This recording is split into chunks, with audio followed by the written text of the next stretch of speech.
Right, Ryan Brabenett, Unit 5, Assessment. Right, Ryan, 1.1. List of values or codes of practice relevant to the work being carried out. The values to being in a gym-based environment are gaining experience into alternative positions, staying professional, take instruction constructively, Yeah. ask other staff members if you are not sure of something. Good. Right, 1.2. Describe the requirements for health, safety and welfare relevant to your own work, including the Health and Safety at Work Act and requirements from relevant national governing bodies. The Health and Safety Work Act is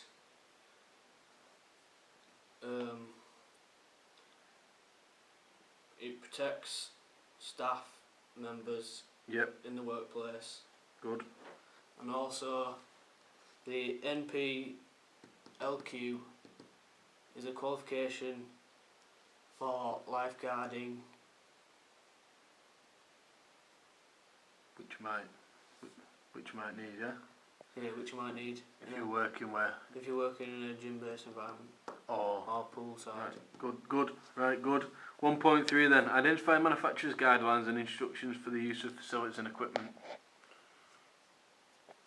The equipment used is most likely to be weight machines, free weights or aerobic machines are the most common in gyms.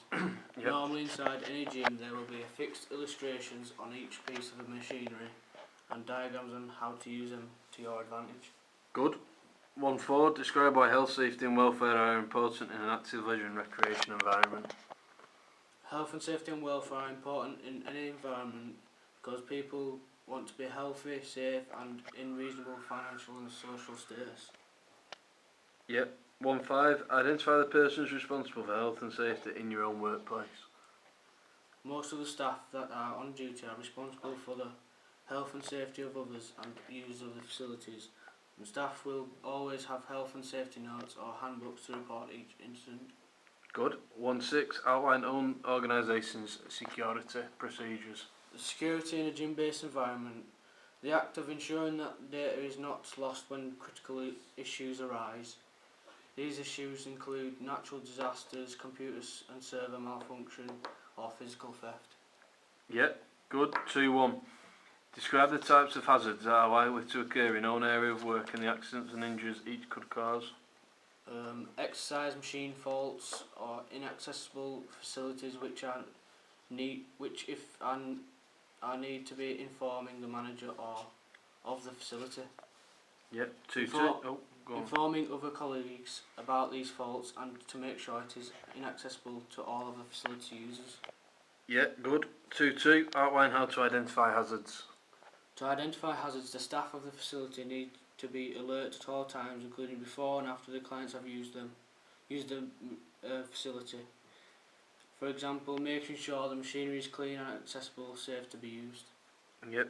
List health, safety and security checks to be followed.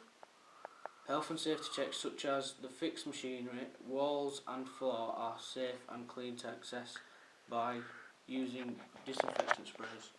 Ensure all equipment and other objects inside the facility, such as mats and mirrors, are being placed back into the correct places. Describe how to carry out basic risk assessments of the types of hazards that may occur. 2.4. Ensure all fire doors are closed until emergency because the fire doors lead onto the facility's playing areas.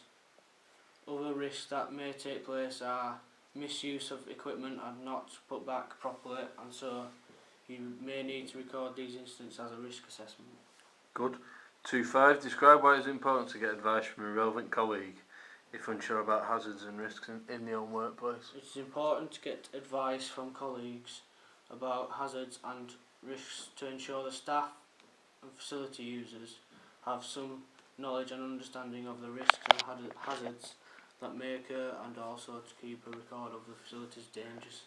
Yeah. 2.6. Identify who to ask if unsure about hazards and risks in your own workplace. The people to ask about risks and hazards in a workplace are the other staff members at the workplace, so all the staff have the same understanding and purposes of the workplace's hazards. Yep. 2.7. Describe how to deal correctly with types of hazards that may occur in your own workplace, taking account of risks. There are all types of risks that the staff at the time need to be aware of to ensure none of the hazards lead to injury or the accessibility of the facility is affected and determines the workplaces and the staff reputation. Yep. Is it 27? 8. 28. Identify documents relating to health and safety which may have to be completed. The documents used before using and instructing inside the facility would be a health questionnaire that underlines all the risks and effects of misusing the determining the person's capabilities and limits that the person can work at inside the gym-based facility. 29. Outline how to complete health and safety documents correctly. To complete health and safety documents correctly, you must fill in the questions about maintaining your fitness and preventing injury, and being able to maintain the control of hazards and risks. Yep. 4.1. Describe what is meant by safeguarding and protecting the welfare of children and vulnerable adults.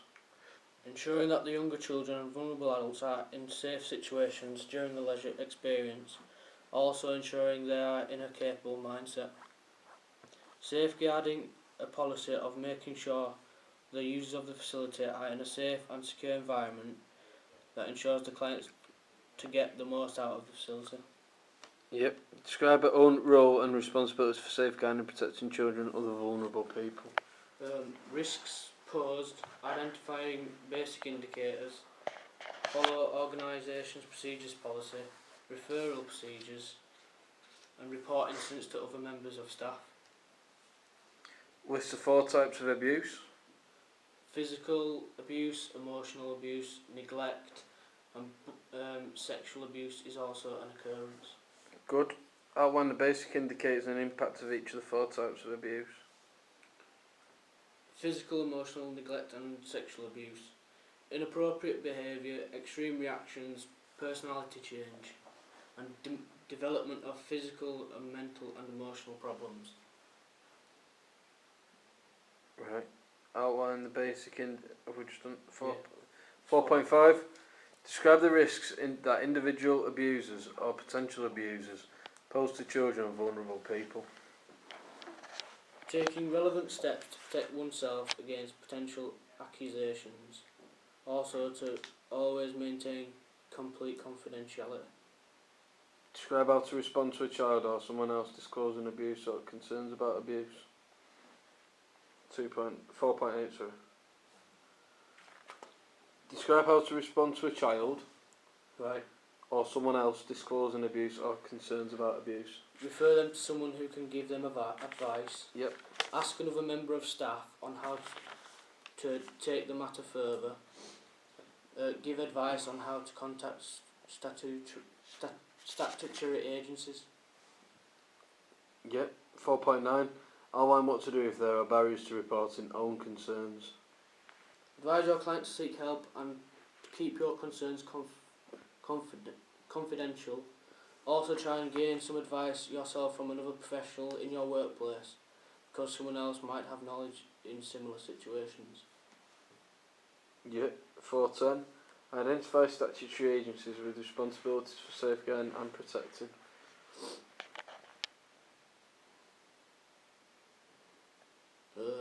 Child Protection Officer, local police, Yep. and social care workers. Good. 4.11. Outline when to contact statutory agencies with responsibilities for safeguarding and protecting. It's important that statutory agencies is a last resort and serves the purpose of ensuring that the clients get help. Right. Outline how to contact statutory agencies with responsibilities for safeguarding and protecting. People can contact social care on the internet or call the agency. Right, yeah. Then what about the police? Also can contact them by calling and also emailing. Yeah.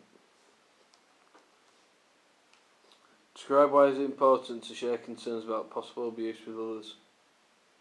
4.13. This can take impact on the enjoyment and even takes impact on how well a person trains. Yep. 4.14. Describe the limits of your own competence with regard to safeguarding and protecting. It's important to keep a person's personal matters confidential to show you're professional and representing the company and keeping to the company policy. Yep, 415.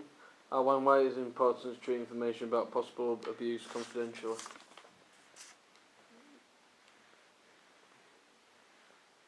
So why is it important if somebody tells you something that you don't just go out and tell everybody?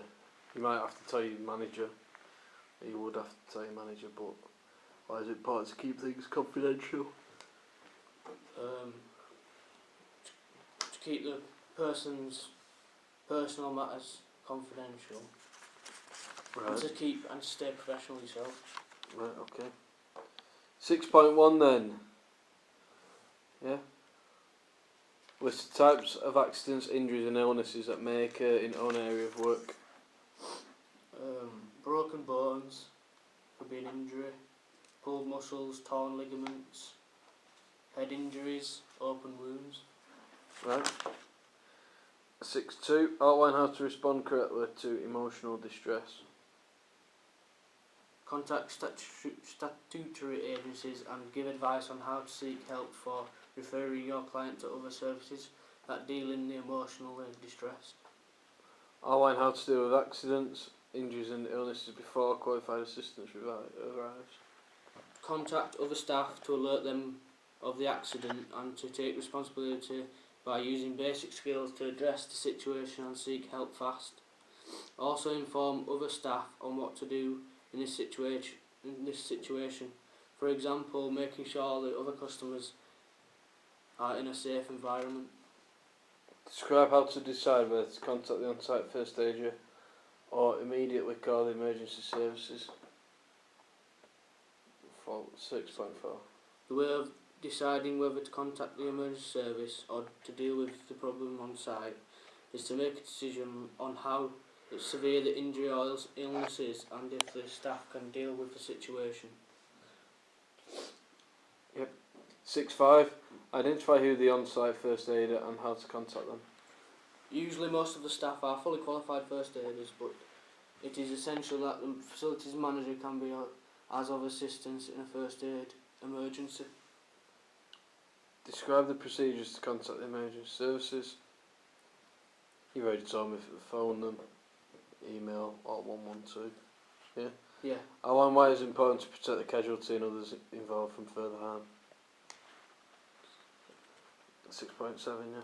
It is important to keep all of the customers and staff out of danger from further injury or illness by alerting them and ensuring they avoid other dangers during their time at the gym-based facility. Yeah. Outline the procedures to protect the casualty and others. Stay in contact with the injured person. Make sure that the injured person is fully isolated and out of danger of others using the facilities. Run through the accident and incident forms. If the injury is severe, then would need to contact the emergency services. Yep. Outline why it is important to provide comfort and reassurance.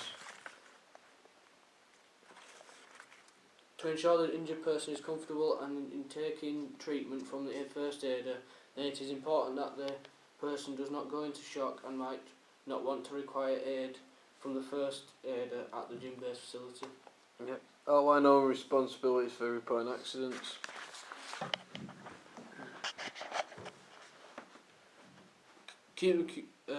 It is staff's responsibility to ensure each incident is in depth and describes fully what and how each incident took place.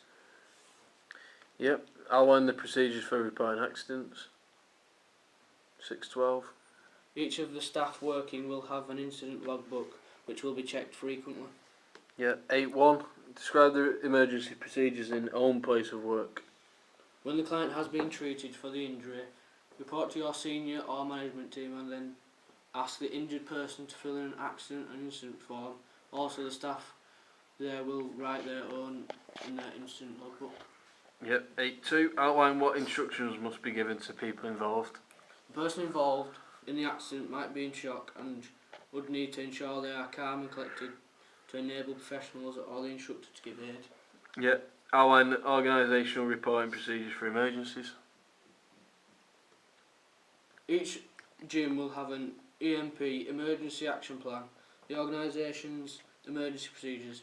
If the manager is not available, then the next person would take responsibility of the situation, and other staff would either assist or keep the facilities clear of danger and sustain a risk-free environment. Yep. Describe the types of problems that may occur when carrying out emergency procedures. The client might find the treatment of aid uncomfortable and would refuse aid. Yep. Describe why problems that occur when carrying out emergency procedures should be reported. Unsuitable reactions could occur and would be difficult to deal with on the instructor's point of view, but would be unprofessional of them to not seek a conclusion to the aid and also the reaction of the client that is being treated. Identify who to report problems to. An instructor should report problems to the management team or a senior to gain experience and come up with a successful conclusion to the problem.